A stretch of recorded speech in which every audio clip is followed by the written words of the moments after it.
इस पीडीए की चुनाव में हम लोग फलसफे को लेकर निकले थे चुनाव, और जब चुनाव में हम लोग गए तो शुरुआत जब पहला चरण, दूसरा चरण, तीसरा चरण था, तब चुनाव एक अलग रूप में था। जब बदायूं लोकसभा का भी वोटिंग हो रही थी तीसरे चरण की, तो उस समय भी पूरे प्रदेश में माहौल अलग था।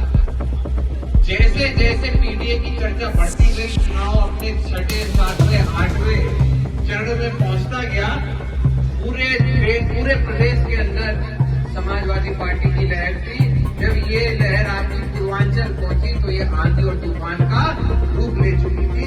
उसी के कारण लोकसभा के अंदर समाजवादी पार्टी आज देश की तीसरे नंबर की सबसे बड़ी पार्टी बनी, तो इस पीडीए के नारे की वजह से ही कहीं ना कहीं बनी। हमने सहयोग लिया है सबका। आज की राजनीति को देखते हुए एक बात हमें आपको समझनी होगी कि हमें भाईचारे को और आगे बढ़ाना, एक भाई एक दूसरे भाई की मदद कर सकता है। जब ये भावना हम अपने अंदर लाएंगे, एक दूसरे समाज को हम लोग अपने साथ जोड़ने का प्रयास करेंगे, तभी हम आने वाले समय में अपने बच्चों को रोजगार या अपने क्षेत्र को विकास दे पाएंगे। अपने अंदर उस भावना को जीवित रखना है, और कोई नई चीज नहीं है। हमारे पुरखों ने और पूर्वजों ने हमें यही तो सिखाया है।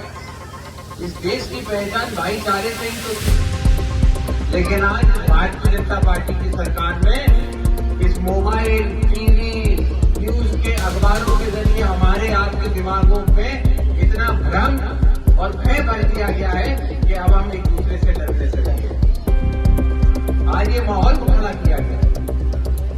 आप देखिए, कोई त्योहार आता है तो ऐसा माहौल बनाया जाता है कि दंगा फसाद ना हो जाए, जबकि आज से कई सालों से माहौल, होली आज से कई सालों से होली होती जा रही है, कभी कोई दिक्कत नहीं।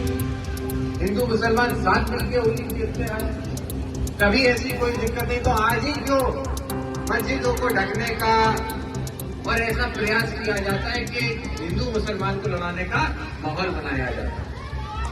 तो इसीलिए हम लोगों को इस पर चर्चा करनी होगी।